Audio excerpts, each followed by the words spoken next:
land, Slovakia, let's remind ourselves that we are now living on the ancestral and traditional territory of the Blackfoot Confederacy, made up of the Siksika, Piikani, Amskakabi Piikani, and Kainai First Nations.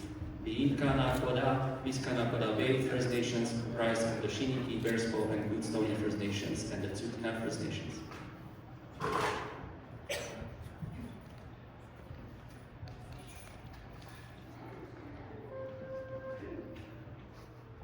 Wstawajcie, gazdo!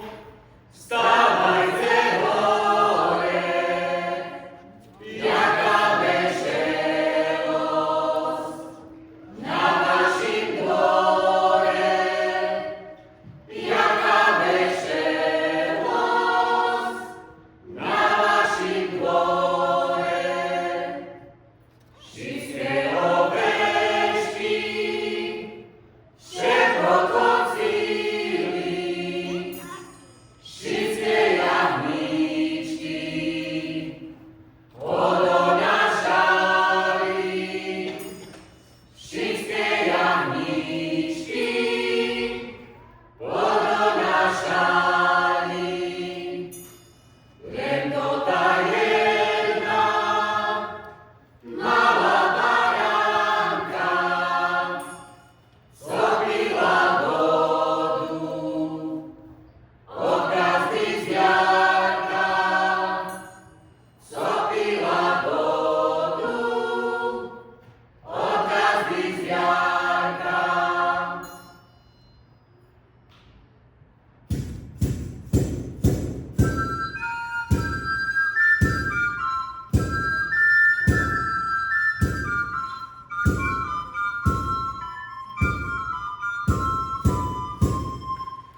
Ešte raz vám prajeme krásny sviatočný podvečer a zároveň ďakujeme, že ste v tomto predvianočnom zvone uprednostnili náš koncert pred poslednými prípravami na Vianoce.